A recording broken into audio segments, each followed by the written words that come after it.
Celeron, o campeão de produtividade da sua lavoura.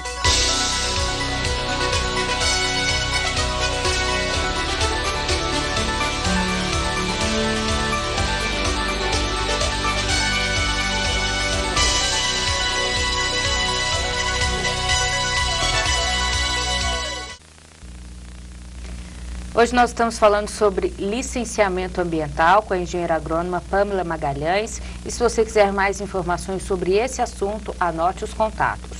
O número do telefone é o 0 operadora 34 3411 2957. 0 operadora 34 3411 2957. Mais informações você encontra também acessando o site www.florenteambiental.com.br. florenteambiental.com.br. Vamos às dúvidas do pessoal de casa. Quem ligou foi o Vitor Dias, que está em Prata, Minas Gerais. Como saber se ele precisa fazer a reserva? E já tem uma dúvida semelhante, que é do Antônio, que está em Oswaldo Cruz, São Paulo, perguntando uma área de 20 hectares se precisa ter a reserva ambiental. Na verdade, todo imóvel rural precisa ter os 20% de reserva legal. Sendo pequeno, então, médio ou grande? Sendo pequeno, médio ou grande. Só que para os pequenos existem algumas brechas. Por exemplo, se tiver uma área sendo cultivada frutífera, mesmo que não seja um cultivo comercial, você pode averbar essa área. Então, aí de acordo com o técnico que vai analisar, o técnico do órgão competente que vai analisar. Mas todo imóvel rural precisa ter os 20% de reserva legal. Mesmo esse de 20 hectares? Mesmo de 20 hectares, precisa ter reserva legal. Marcos Rangel está em Mimoso, no Espírito Santo.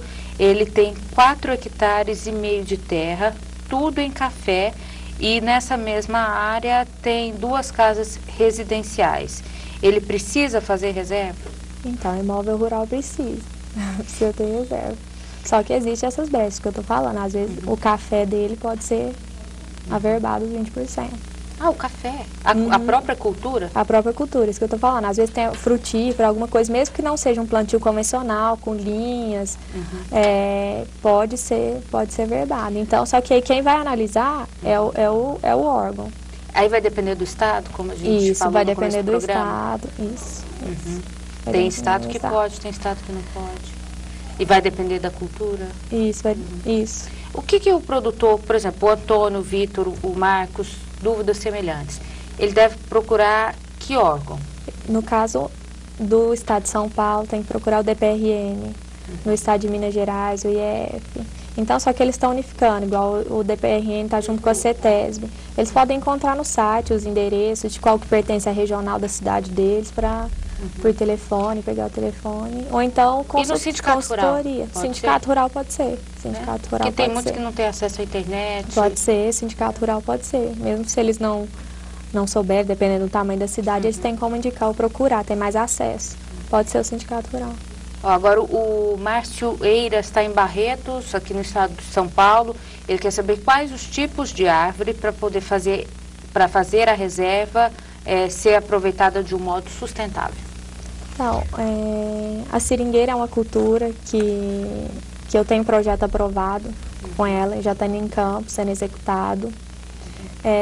O eucalipto pode ser. Então, são espécies exóticas. Você pode fazer um manejo integrado, intercalar, ou sistema agroflorestal com espécies nativas. Tá, essa é a nova lei que você já comentou um pouco. Isso, é a nova lei que foi publicada agora em abril, onde ela dita os procedimentos, o prazo, a porcentagem de espécies, a quantidade de espécies, você pode ter aproveitamento econômico ou não, o uso de produtos químicos ou não. Então, essa lei, ela dá os procedimentos, ela dita os procedimentos.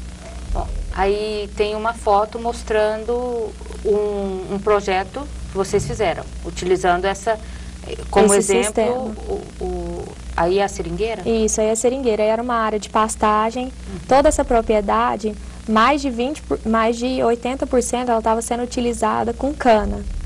Então, nós montamos e o restante em pastagem. E não tinha nada de reserva legal? Não tinha nada de reserva legal. Então, o que nós propusemos? O que estava em pastagem, a gente implantar o manejo entre seringueira e nativas, e o que faltasse, retirasse da área de cana, sendo uma forma interligada com essa área, e dentro do vencimento do contrato de arrendamento. Então, existem essas possibilidades, só que ela precisa estar bem clara junto com o órgão. Tanto é que vai vir na autorização, porque aí dentro desses prazos você precisa cumprir os 20%, mas já precisa delimitar essa área, já propor que ela vai ser averbada na reserva, independente de estar sendo executada ou não. Então, nessa área, como dá para ver, são linhas duplas de seringueira, um espaçamento de 5 metros entre elas, e depois a gente deixa um espaço de 12 metros, onde serão implantadas as nativas. E a gente faz Aí onde está o pasto. Isso, onde tá o pasto, no caso a pastagem.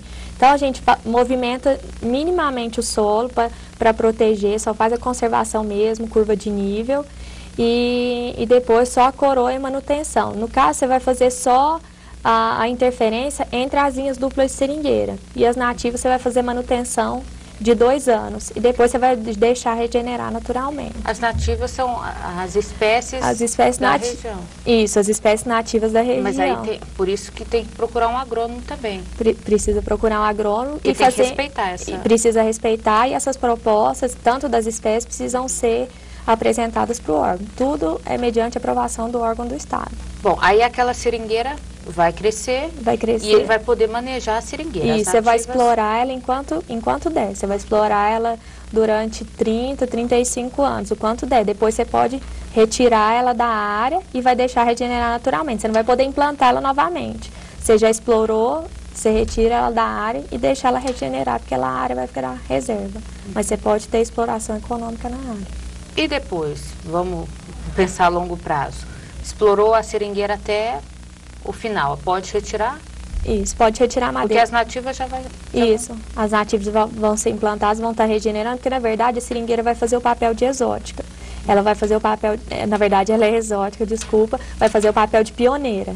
Que ela regenera, ela cresce mais rápido e vai criar uma sombra, um microclima para a regeneração das secundárias e das clímax, das outras espécies de grupos ecológicos. Então, a seringueira, depois de explorada, você vai retirá-la, manejar a madeira, a retirada da madeira, de forma que você impacte menor possível, cause o menor impacto possível na área, na retirada dessa madeira, da seringueira. Ô Pamela, além da seringueira, o outro exemplo seria o eucalipto. Seria o eucalipto. Você tem outros sistemas que podem ser utilizados? Na verdade, os mais conhecidos seriam esses, até para a nossa região, o eucalipto e a seringueira. Bom, mas tem teca, o que não é, que seja exótico e não seja nativo da região e que não vá proliferar, causar competição, então você pode implantar ela. Igual na lei fala algumas restrições, na lei já existem algumas restrições. E mais uma vez, isso vale para o Brasil inteiro? Não. Não. Não vale para o Brasil inteiro. Ela é do estado de São Paulo e agora Mato Grosso do Sul também, a mesma legislação ela levou para lá. Então, por enquanto, só esses dois estados.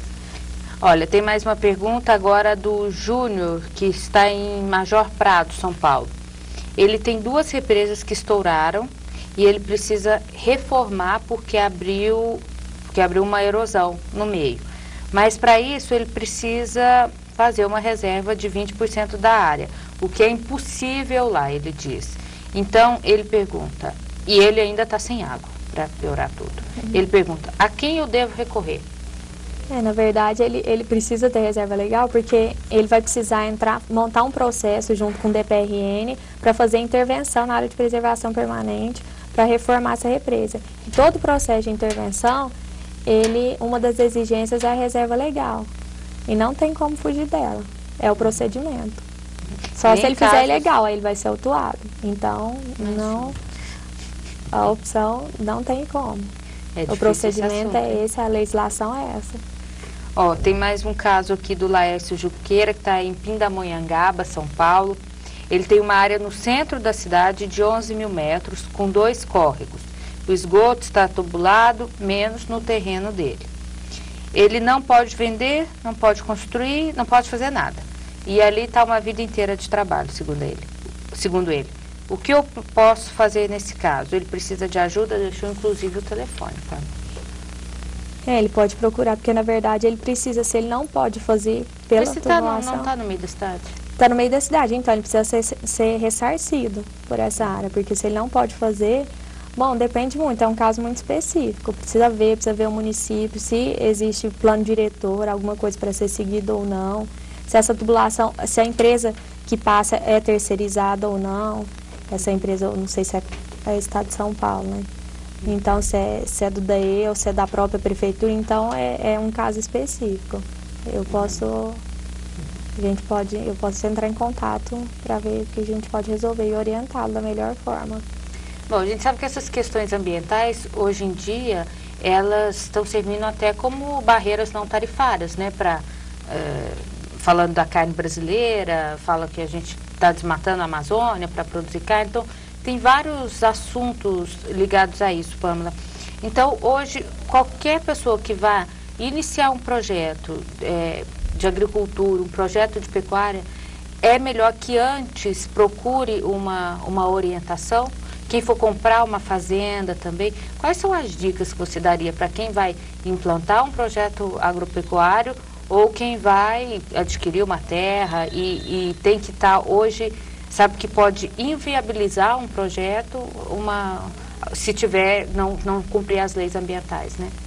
Hoje você tem que, a primeira coisa, antes de comprar uma propriedade, é ver se ela já está regularizada com reserva legal ou tem alguma licença, alguma outra licença. Se não, ver a localização, por questão de reserva mesmo. Se ela for totalmente agricultável, então se existe ali a possibilidade de ter alguma reserva ali próxima que pode comprar, porque essa questão de reserva está sendo muito discutida. Hoje em dia está restringindo só a microbacia, ou então dentro da própria propriedade. Então, tem que tomar muito cuidado na hora de adquirir, precisa ver todos esses fatores antes de comprar uma propriedade. E eu falo que hoje não existe lugar para amador na agricultura, e essas questões ambientais, elas agregam valor. Se a propriedade estiver 100% regularizada, tanto a questão de manejo sustentável com funcionário, você consegue agregar valor no seu produto. Então, hoje tem que ser, uma questão que não pode ser colocada de lado. E a outorga d'água também é um outro assunto. Quem tem hoje isso regularizado tem vantagem. Tá difícil conseguir outorga d'água? No estado de São Paulo, o procedimento é mais simples. No estado, depende do estado, igual no Mato Grosso do Sul não existe comitê, então não tem como você solicitar outorga. Então está sendo criada agora. Então, para cada estado se encontra numa fase. Essa questão também é muito discutida, porque dizem que vão cobrar essa água, por enquanto você só tem custo para licenciar, para ter essa autorização, essa outorga. Então, geralmente você vai fazer uma irrigação, você precisa dessa autorização antes, porque se alguém for captar lá em cima, às vezes não tem mais a capacidade, não tem mais o suporte, então, na verdade, você precisa estar na frente, senão você não consegue ter água, infelizmente. Mesmo você falar, mas o curso d'água passa na minha porta, como que eu não posso captar? Infelizmente, a legislação, por enquanto, é essa. O Rubens Júnior está em Santa Bárbara do Oeste e ele fala que a legalização pode ser feita por técnico agrícola, agrônomo, biólogo e engenheiro florestal. Tá certo? Correto? Correto. São esses profissionais que ele pode procurar? Pode procurar. Bom, nós hoje conversamos com a Pâmela Magalhães, falando sobre licenciamento ambiental. Você que acompanhou o programa, se ainda tem alguma dúvida, você pode entrar em contato com ela depois do programa. Anote o telefone e o site. O telefone é o 0 operadora 34 3411 2957. 34 3411 2957. O site www.florenteambiental.com.br. florenteambiental.com.br. Obrigada, Pâmela, pela participação aqui no programa. Muito obrigada. Celeron, o campeão de produtividade da sua lavoura.